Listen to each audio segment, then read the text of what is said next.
Saya di sini akan menjelaskan tentang perdagangan internasional.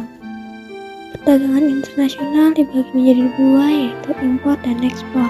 Impor adalah memasukkan barang dari luar negeri ke dalam daerah suatu negara, sedangkan ekspor adalah kegiatan mengeluarkan barang dari daerah luar negeri. Selanjutnya yaitu manfaat perdagangan internasional. Yang pertama, memperoleh barang yang tidak diproduksi di dalam negeri. Adanya perdagangan internasional memungkinkan suatu negara memperoleh barang yang dibutuhkan dari negara lain. Misalnya, Indonesia mengimpor buah kurma dari Timur Tengah karena tidak dapat memproduksinya sendiri. Lalu yang kedua, sumber devisa negara. Kegiatan perdagangan internasional terutama ekspor dapat memberikan pemasukan atau devisa utama bagi sebuah negara. Ketiga, menjaga stabilitas harga.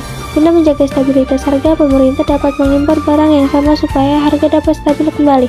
Keempat, memperluas pangsa pasar dan kesempatan kerja.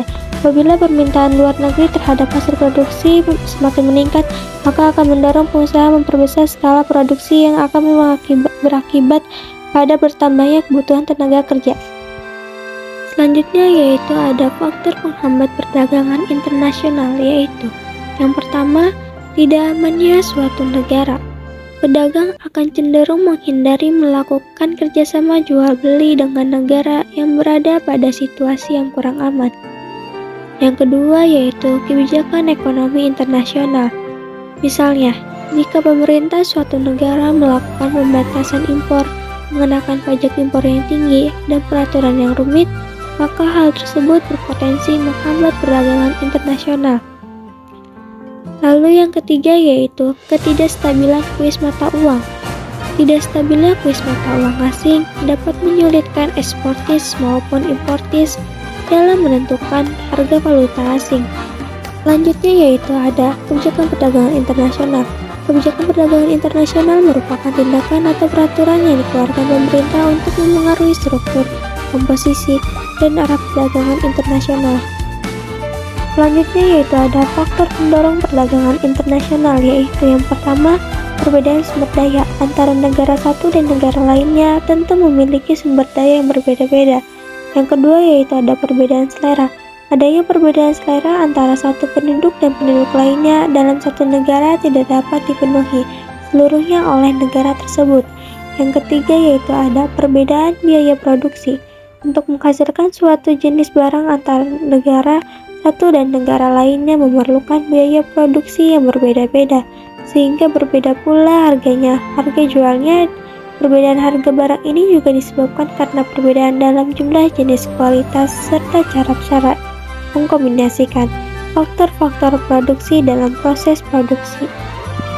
Selanjutnya yaitu ada tujuan perdagangan internasional. Yang pertama, tujuan politik, melindungi lapangan pekerjaan dan industri dalam negeri dari perdagangan asing. Banyaknya barang-barang impor dengan harga yang lebih murah, membuat industri dalam negeri kalah bersaing dengan industri asing, sehingga menyebabkan banyak perusahaan di dalam negeri kalah bersaing, dan akhirnya mengalami kebangkrutan yang menimbulkan pengangguran. Yang kedua, tujuan ekonomi, mendorong perkembangan industri baru, invent industri argumen. Dengan adanya kebijakan perdagangan internasional, diharapkan industri dalam negeri dapat berkembang dengan baik sehingga mampu bersaing dengan beberapa industri-industri luar negeri. Selanjutnya yaitu alat pembayaran perdagangan internasional. Perdagangan yang terjadi lintas negara tentu tidak dapat dilakukan secara langsung karena perbedaan mata uang dan tempat. Alat pembayaran yang telah disepakati sebagai alat pembayaran internasional adalah devisa. Selanjutnya yaitu ada neraca pembayaran perdagangan internasional. Neraca pembayaran adalah suatu catatan sistematis mengenai transaksi yang terjadi antara negara satu dengan negara lainnya. Tujuan dan fungsinya yaitu yang pertama, memberikan informasi posisi negara dalam perdagangan internasional. Yang kedua, pedoman pemerintah dalam melaksanakan kebijakan moneter dan fiskal. Ketiga, mengetahui informasi keuangan negara dalam perdagangan internasional.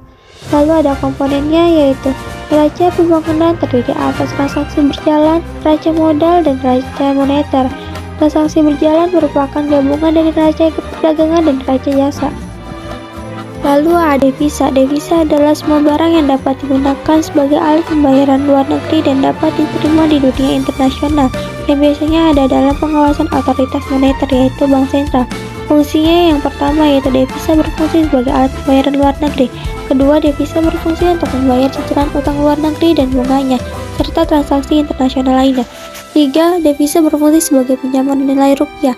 Jenis-jenisnya yang pertama, devisa umum adalah devisa yang didapatkan dari kegiatan perdagangan internasional. Devisa kredit adalah yang didapatkan dari pinjaman luar negeri. Sumbernya yaitu kegiatan ekspor, hibah, TKW, sektor pariwisata.